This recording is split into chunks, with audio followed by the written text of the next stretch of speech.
All right. Hello, my name is Thomas Hall, and you're tuning into a Clean Start Perspective. This is where we talk with entrepreneurs and stakeholders in the energy transition to learn about what they're working on and what kind of drives them. Without further ado, I do want to make sure that we recognize the groups that make this possible. That's SMUD, our local utility in the Sacramento area, which has a zero emissions goal by 2030.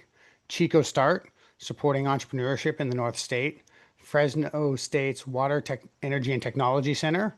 Down there, of course, in Fresno, where they're doing all sorts of innovations around irrigation and building businesses around them, along with Witten Law, Baker Tilly, and River City Bank, supporting entrepreneurs growing in the clean energy sector in the greater Sacramento region and the entire valley for the entire time that I've been here. So, without further ado, I would like to welcome you all to this Clean Start Perspective with Sam Ruderman, founder of Resolv Rebate.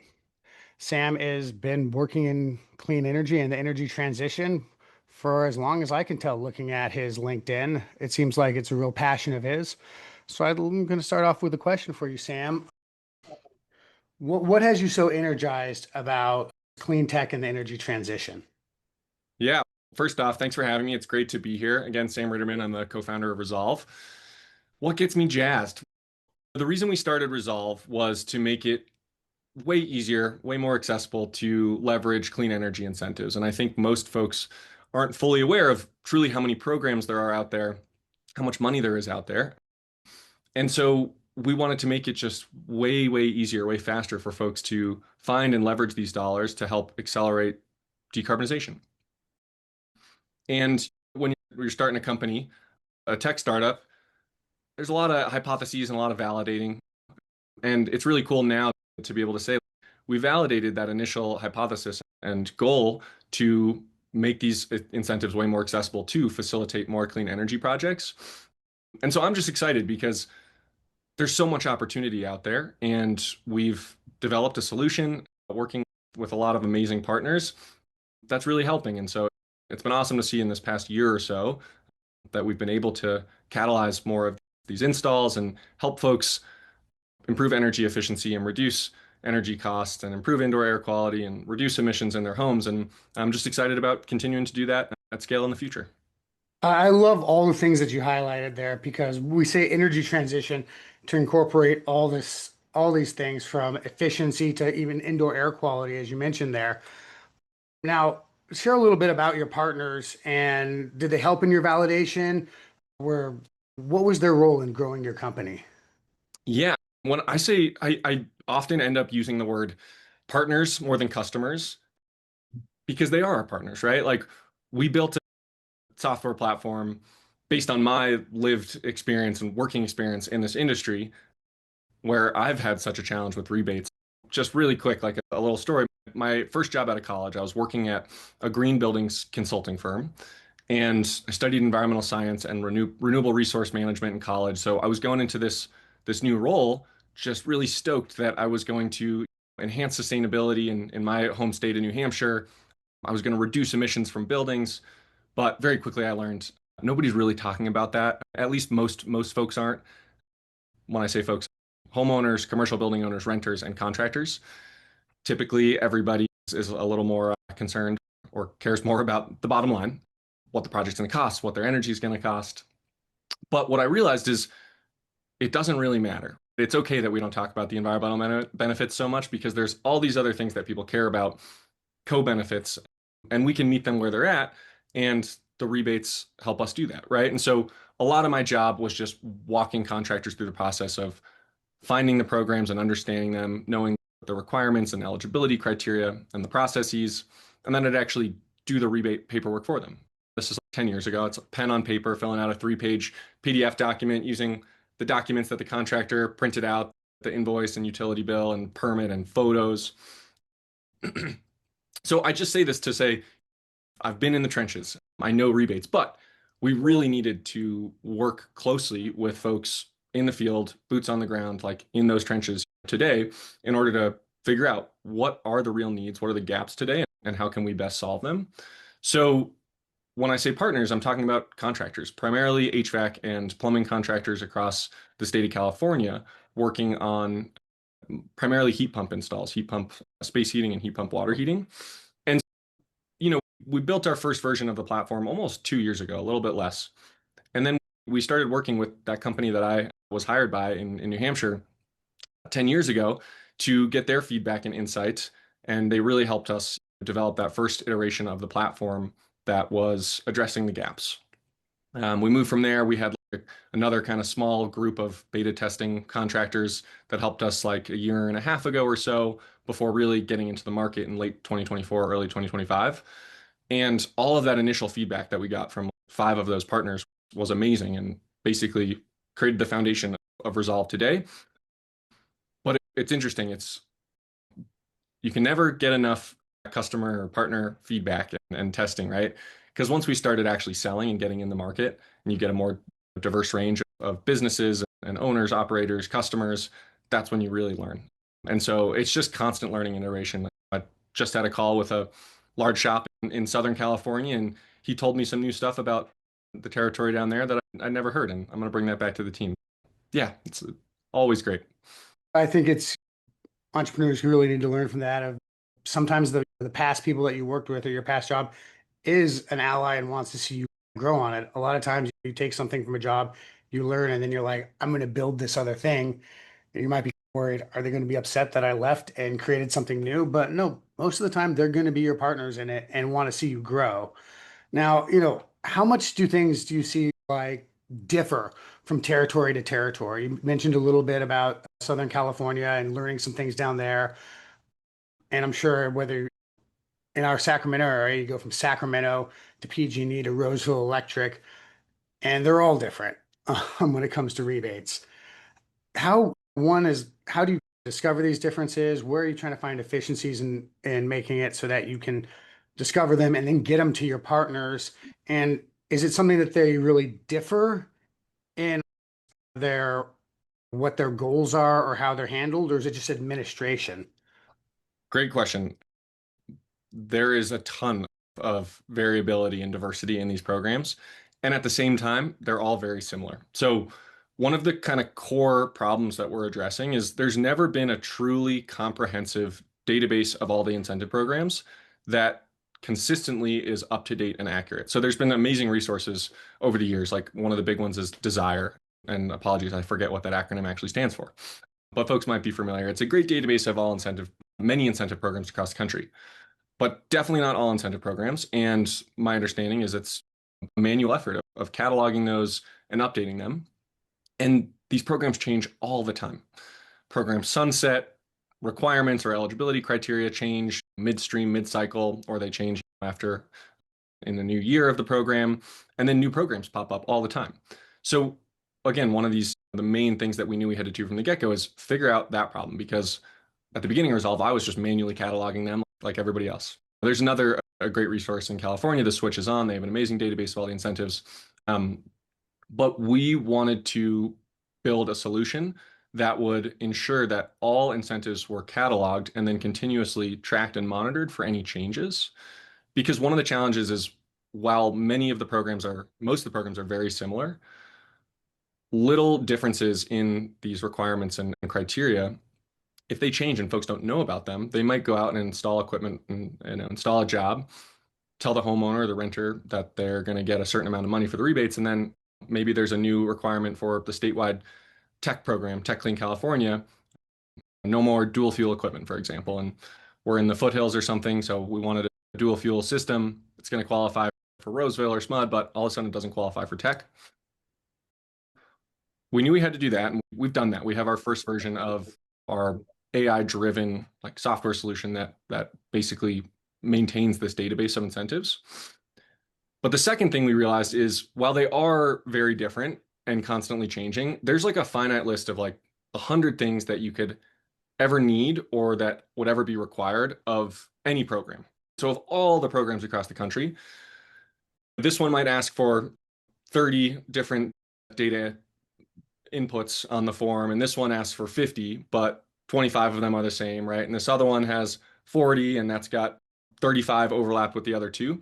So there's this kind of like discrete list of things that are ever going to be needed. And so that's super important and also really powerful because almost all that stuff, if it's a list of 100 things, it's going to be included most of the time in the different project documents. And so this is the foundation of Resolv. We leverage all of the project documents, the estimate or quote, the invoice, the customer's utility bill, photos of the old equipment, the new equipment, the HERS report, permits, et cetera. We can get so much information from those and automate 80%, 90% of the process of finding, qualifying, and applying for all the different rebates in the different regions. Okay. So what has the kind of outcome of that been?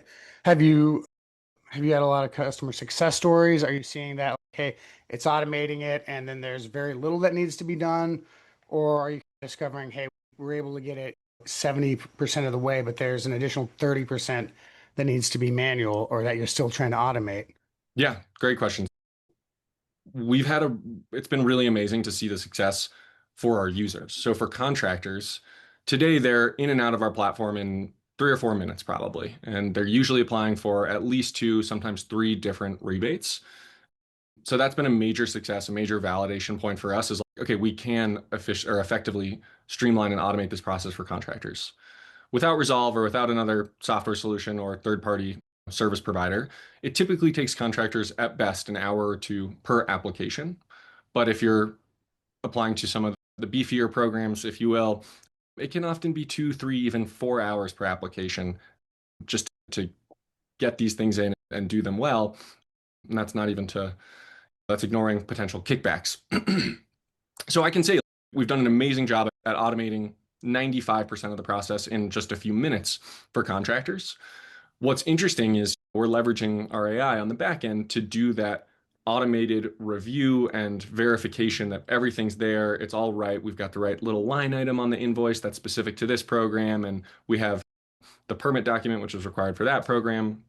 And so on our side, when our team hops in to review the applications before submitting, we've got a really high quality AI analysis of the application, but it's not perfect and it's not all the way there yet. So we still have human eyes doing that final QA/QC on every application.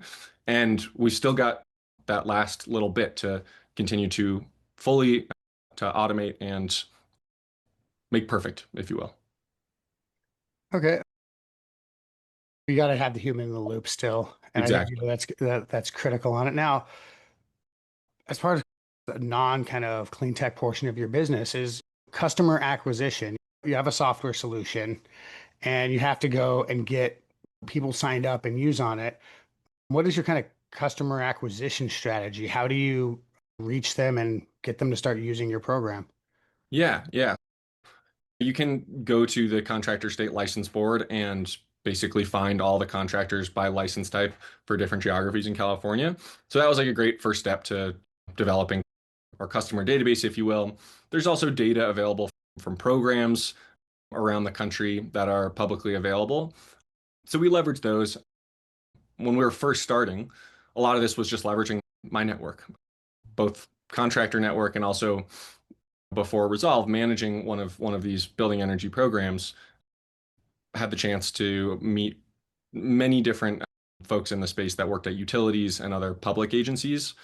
And so they were running programs or engaging contractors in their regions. And so being able to leverage those relationships was huge to finding those initial kind of partners. So, like I said, we've got our core database of contractors in the state that we're trying to get in touch with and engage with. We also started running paid ads on Facebook and Instagram a few months ago, and I'm smiling because I'm not coming from the marketing background. I've never run paid ads before, but it's been pretty cool.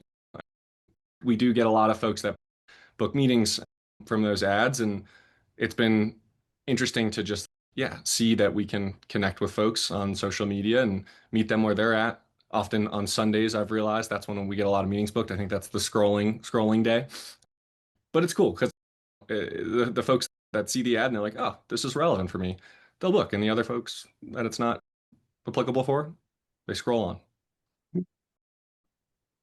So on that, based on your kind of revenue model, how many is your revenue model based on them applying and getting a rebate, or is it based on just a subscription? Yeah, the latter.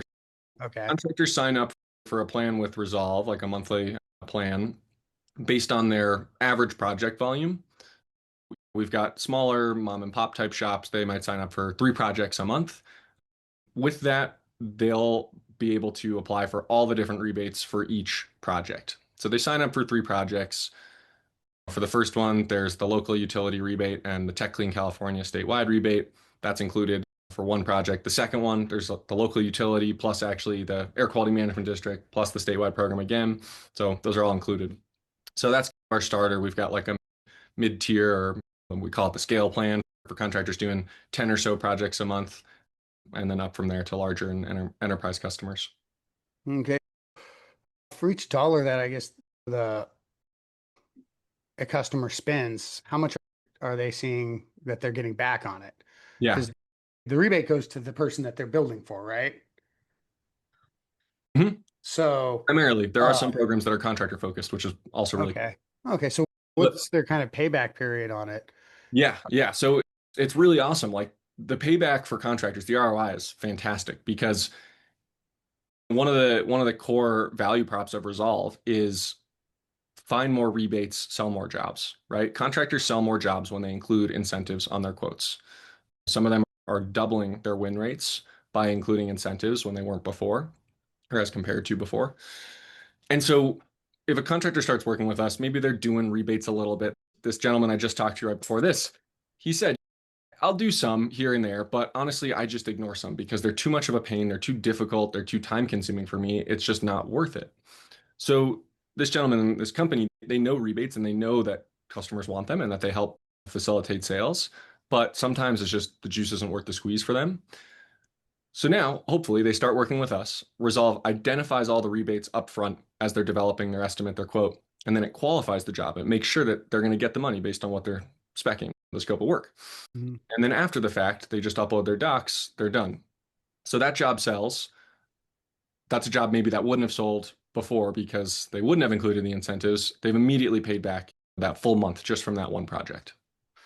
So is most of your interaction with the contractor, not the homeowner? That's correct. Yep. One thing that we've seen in some companies that are trying to build things for homeowners, whether it's using new technologies or going after rebates, is trying to leverage the homeowners for future opportunities that they could try to provide them. Now, listen to you, it sounds like you don't have any connection to the homeowners. Are you at all looking at trying to build relationships with the homeowners that they're working with? Or is that something that I noticed on your site you do have a spot for homeowners, but is that something you're like, okay, we're going to leave that in the contractors realm and just support the contractors? Yes. It's a really good question. Astute observation with the website. Today, like I said, we work directly with contractors. We are a rebate software and services company for contractors. With that being said, it's not infrequent that there's some level of homeowner interaction because the contractor says, hey, they just can't figure this form out. Can you help walk them through it? Or they've got a question on the demand response program. So of course, like we're here to help the contractors by helping their customers, the homeowners. But we're not targeting homeowners today per se. We do have the homeowners section of our website because, of course, like lots of folks are trying to find out more information about Not these. going to turn away business. Exactly, yeah. And it's funny, like when we were first just ideating on Resolv, the initial prototype, the initial idea was building an app that every homeowner in America and building owner in America can and will use anytime they're making an energy related purchase or doing an energy related project, where they just take a photo of that quote, that estimate. Because we know 90% of jobs don't include incentives when they could. So homeowners take the photo of the quote. It says, great, we found 2 different incentive programs. You qualify for 1,000 here and 2,000 there. Here's what you're going to need. But we realized really quickly the play for us right now as a startup is to focus on working with the contractor. They have both the burdens of rebates and the opportunities of rebates for their business. But we always remember like that's where we started. And that's the long-term vision is this is something that every single building owner, operator, and contractor in America can use to find, qualify, and claim incentives. Okay. So I kind of want to walk through your journey to here. And of course, stalked you on LinkedIn and everything to find this, but you're part of AmeriCorps, the Civic Spark program, which is an absolute awesome program. and it looks like it brought you to California, Tahoe City.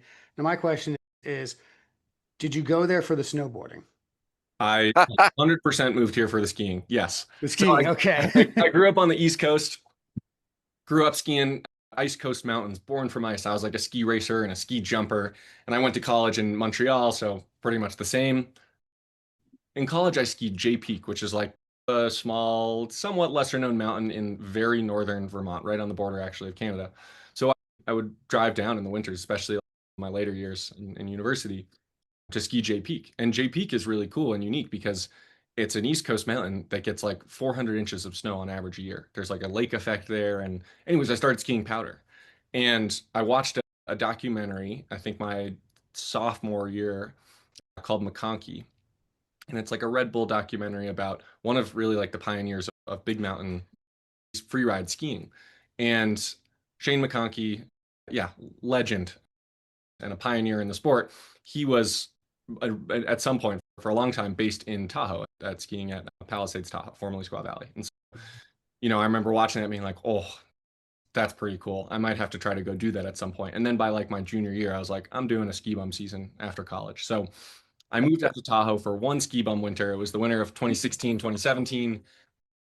It snowed 750 inches here. I like skied 100 days of powder and had an awesome time. But then I decided, okay, I got my fill. I'm going to go back east. I got my job working at Resilient Buildings Group was that first roll out of college. Shout out Resilient Buildings Group. And was there for 7 or 8 months and then eventually just got this itch. Like, "Ah, I think I might have to go back for one more winter." So I came back out. I did one more ski bum season. I was coaching big mountain skiing and working in the restaurant. But I will say that whole winter, I was like, I got to figure out what's next. I really want to get back to doing the work in my career and feel really fortunate that I found the Civic Spark program because there was a solid minute there where I was like, okay, Tahoe is this beautiful outdoor, environmentally minded, eco-conscious place, but a relatively small economy, right? And so I was like, oh shoot, maybe I'm not gonna be able to stay here. And I really wanted to. I wanted to experience a Tahoe summer.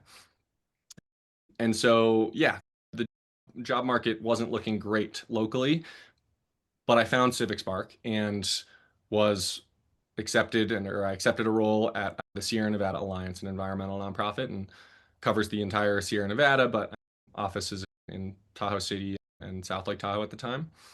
And so that was really like more of my entry into the world of climate action and adaptation. And I was doing planning work and greenhouse gas emissions inventories, but another part of my job that first year was working with the city of South Lake Tahoe to evaluate all of their buildings, doing energy audits and developing retrofit recommendations, and then helping facilitate some of those projects. So it was cool to not lose that passion that I had started to build at my first role in the building energy space. But that sounds terrific. It's following a passion, you never know where it leads up or leads to. And I think there's a clear connection between climate change, the risk, and how many powder days you'll get a year. Probably have a Exactly. lot more ice days than Oh boy, powder serious. if, Got to protect our winters sticker right here. yeah. Now, you're also the climate entrepreneur in residence at the Lift Truckee. Could you tell me a little bit about that? Yeah, so shout out to Lyft Truckee. The Lyft is a co-working space, but also a community space and a community facilitator and enabler. It's this fantastic co-working space in Truckee, and I've known some of the owners operators there, have crossed paths with them over the years in my work on climate and environmental stuff in Truckee, Tahoe. But shortly after we started Resolv, I was at a Climate Transformation Alliance meeting here in Truckee. It's a private public partnership with a lot of agencies and organizations in the area to achieve our renewable energy and decarbonization goals locally. And I was sitting at my desk or my seat in the meeting. I got a sticky note passed to me, and it was Jan Holland, who's the owner founder of the Lift, and he said, "Hey, we're starting a climate entrepreneur in residence program. Are you interested?" And I was like, "I have no idea what this is, but yes, sounds great." And it was awesome.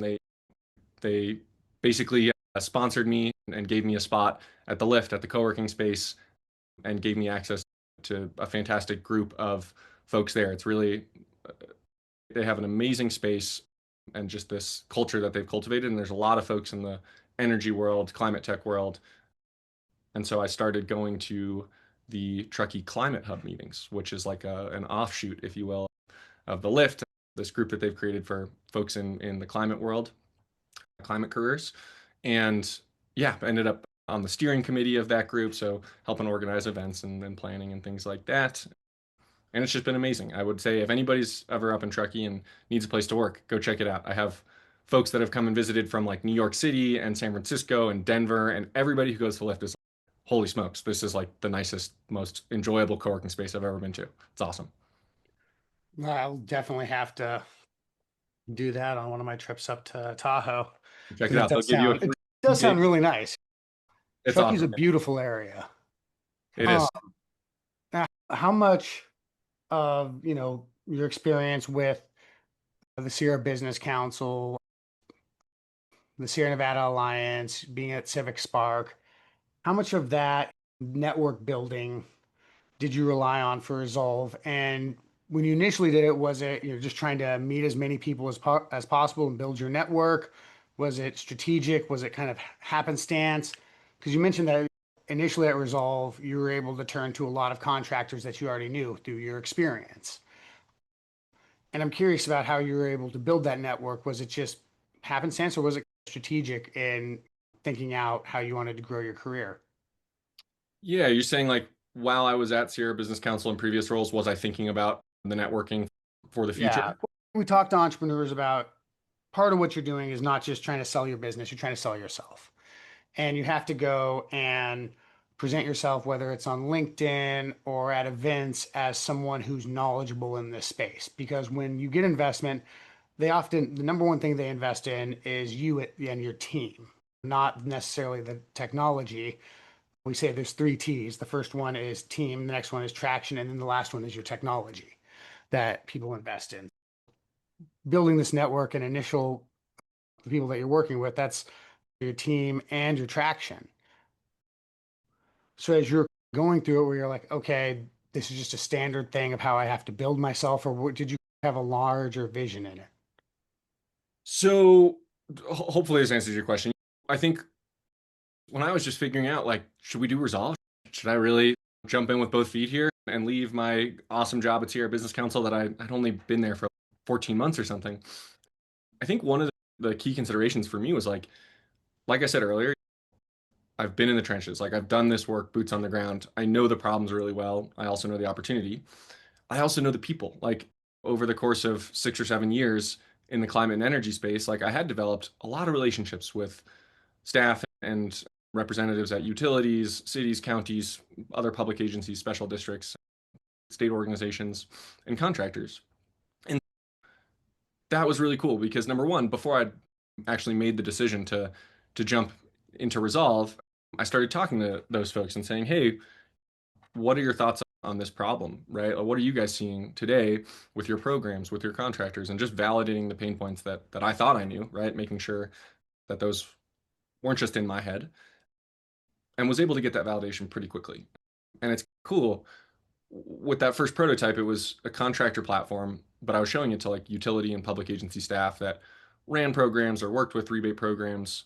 And I'd say, what do you think? Do you think this would help your contractors? And they'd say, oh, yeah, absolutely. Contractors are going to love this. But have you thought about building something like this for us?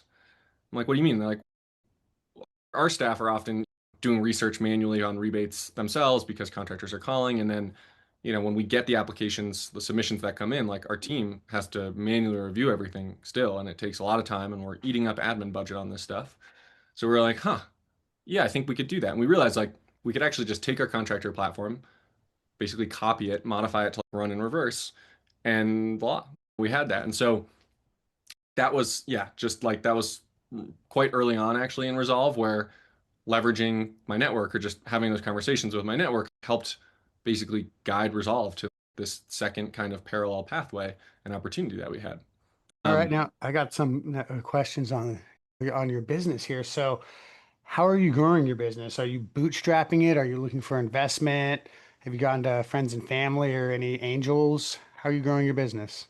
Yeah, so we initially bootstrapped, but not that long after started a family and friends angels round. And so that was really awesome. We got a lot of quick early support. I'm trying to raise $500,000 initially, and we got 65, 70% of the way there. And then I had a friend who's in the private equity world and knew a venture capital firm that was really interested in the space. He said, "Hey, you should talk to these guys." And so we met with them, and it was funny. Like the call started, and the investor said, "Hey, we've been following this space for quite some time. We've looked into a lot of companies. We've never really thought that anybody's figured it out. The timing hasn't been right. So I just want to let you know we're interested, but we're not super sold." I was like, "No worries. Happy to just chat about it." And at the end of the hour, he said, "Okay, I got to see a demo. Let's schedule a follow-up meeting. This sounds pretty cool." So we scheduled that follow-up meeting with my co-founder Shane and did the demo. And they got back to us like 5 days later. They're like, "All right, we want to close out your family and friends round." So it ended up being a little bit of a pre-seed round because that VC also introduced us to three of their partner firms that they invest alongside with for these types of deals. So we ended up actually oversubscribing and raised a bit more. And that was in early 2025. So it's been fantastic. That funding has allowed us to get to where we are now. Like I said, working with 85, 90 contractors across the state. We have a handful of utility public agency partners as well. And we've grown the team. Like we're up to six, actually seven staff today. We had a new staff member start earlier this morning, which is super exciting. So it's been amazing. And we've been able to do a lot with that funding, but we're at the point now where we've validated those initial, like early go to market strategies and tactics. We've proved out that this is something customers want to pay for because they need help. They understand that it's not worth their time and frustration and that there's a huge opportunity here. And so we're currently raising around. There's a public solicitation thing, so hopefully this doesn't infringe upon any of those regulations. But yes, we're currently fundraising today.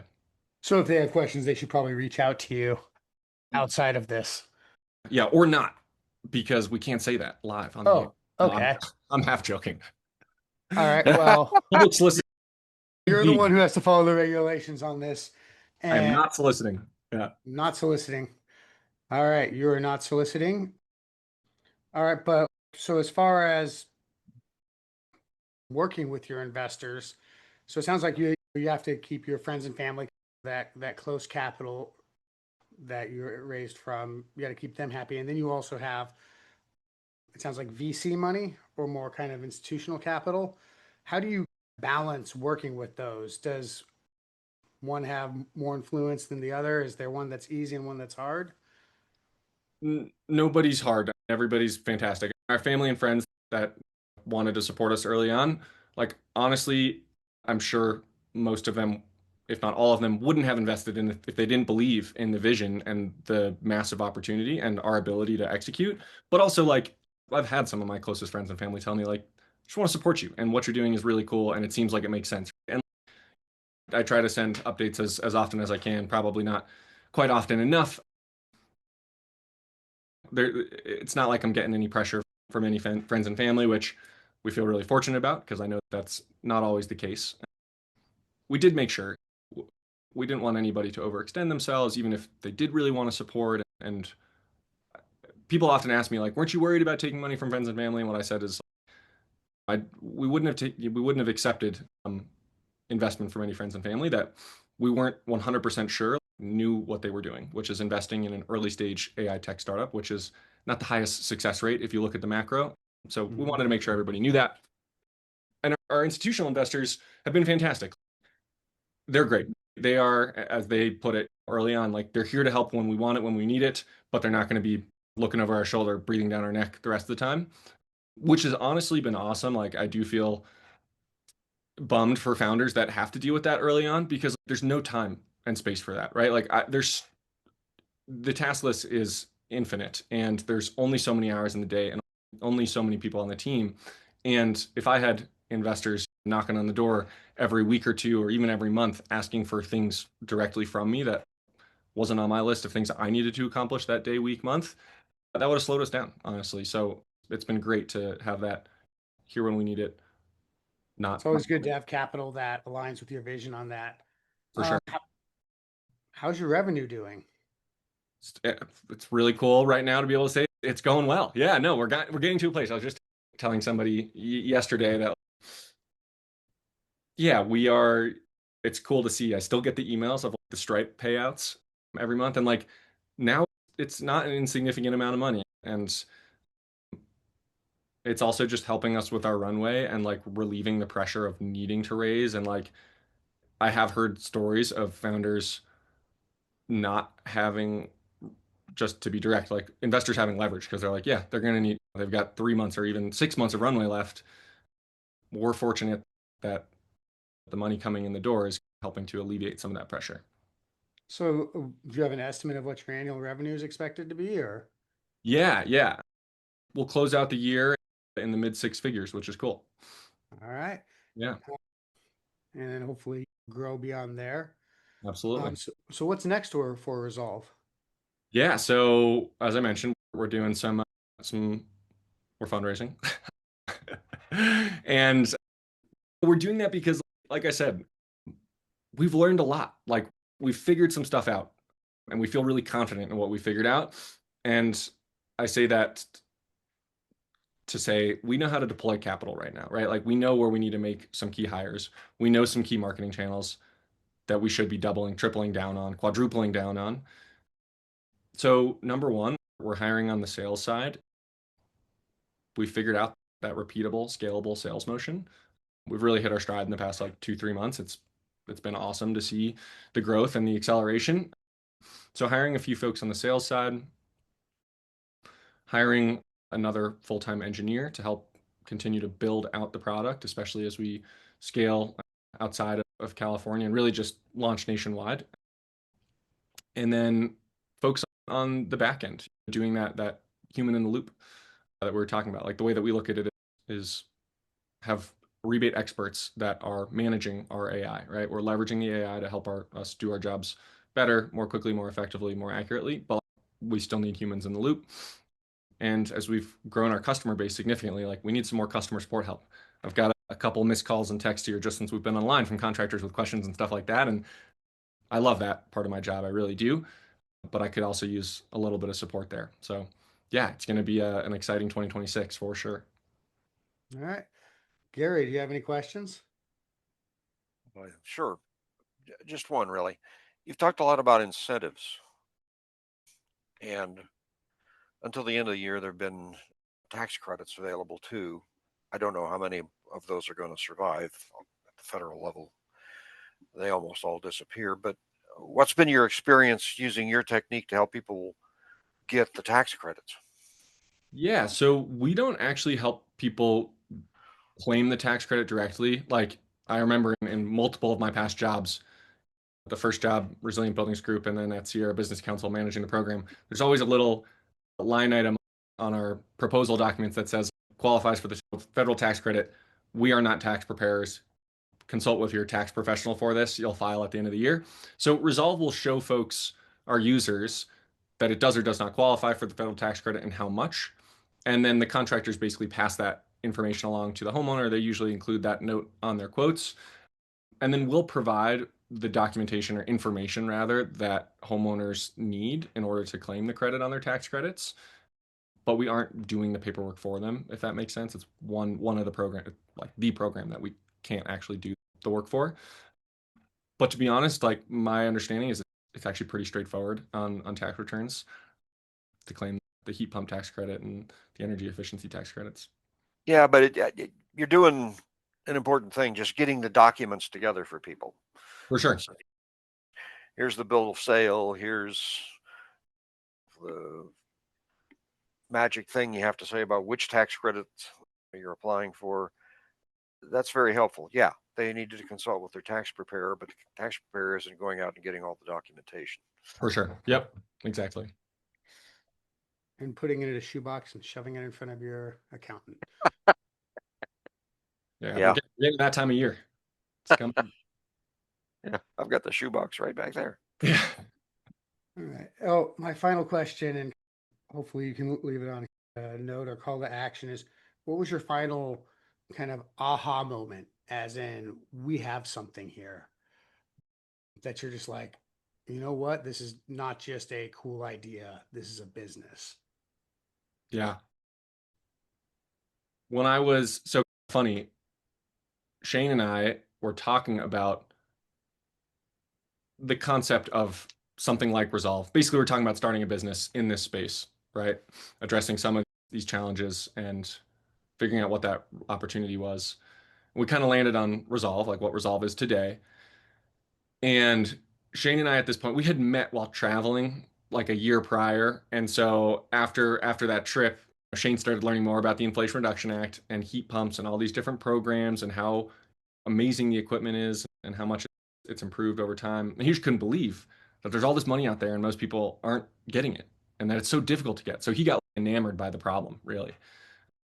And we started talking like every other week, and then it was every week, and then it was multiple times a week as we're like brainstorming and ideating. And we kind of like honed in on the initial concept of Resolv. And then one day I call Shane. I'm like, "What's up, man? How's it going?" He's like, "Good. I just gave my notice." Yeah. And I'm like, "Wait, what?" Yeah. And he's a senior software engineer at a venture-backed tech startup growing really fast. I was like, "Whoa, really?" And I had just started my job at Sierra, or not just started, but I was like 6 months in maybe to my job at Sierra Business Council. So we'd been talking about the idea of leaving our jobs and starting a business for a while, but I don't think he gave me any heads up that it was like on his roadmap to give his notice. So I was like, "Holy smokes, that's crazy, dude! Awesome, congrats, wow!" And he's like, "Yeah, so you want to do this with me?" And I was like, Maybe, yes, I think so. I don't know. I'm not like this is out of the blue." So Shane was awesome because he was just he was ready and he saw the vision and the opportunity and it was just the right time for him. But I just started this job and I felt like I just got my legs under me and I wanted to really see some stuff out and help.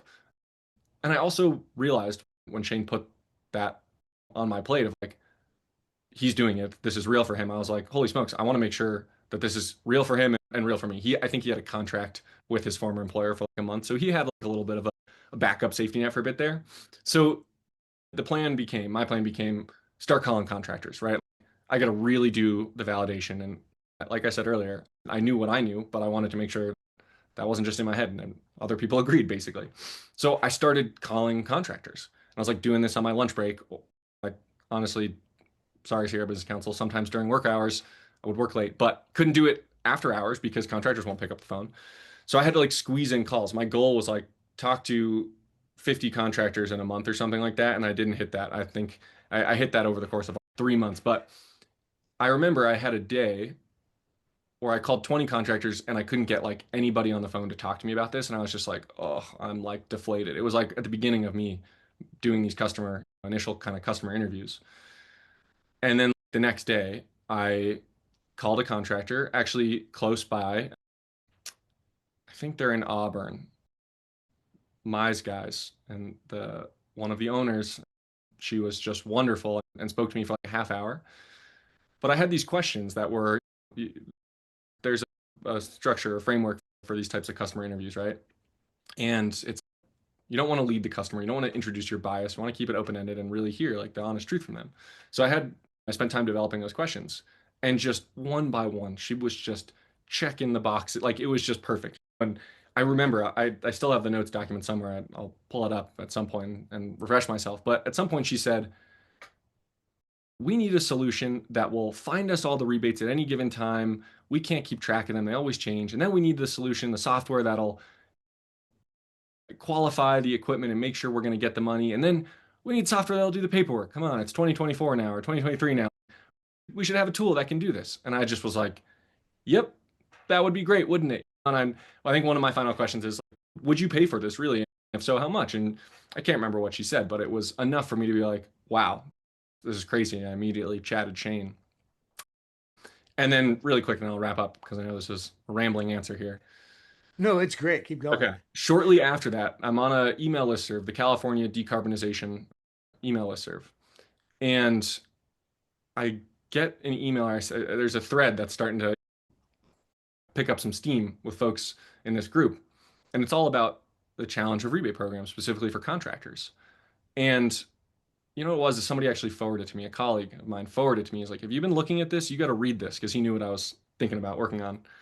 And it was just like industry professional after industry professional, just laying out all of the pain points that Shane and I had been talking about and brainstorming on, to the point where at some point a director of programs at a large municipal utility that you guys know well, she literally just was like, I have the quote, I use it in presentations sometimes. She's like, what if there was a solution that would find all the rebates, qualify them, do the paperwork for the contractor, send the homeowner whatever they need, help them maximize funding by stacking everything and guiding them to the right solutions? Is this real or is this just a pipe dream? If we could crack this nut, wow. And same thing. I was like, Shane, look at this email thread, dude. Like, this is exactly what we've been talking about and asking questions about and looking for. So those two moments were like really big in my journey of being like, okay, this is real. This is something that we got to go do. So I want to highlight to everyone out there that customer discovery and just looking everywhere for it. You try to do 50 interviews in the first month. Ambitious goals, you got to start high. Aim for the stars, hit the moon, whatever it is. I think that's a great kind of note to end on there. So with that, I want to first uh, thank you for joining us today. Round of applause. Thank you for joining us. It was a great discussion, especially like the parts of following skiing and then also customer discovery on it.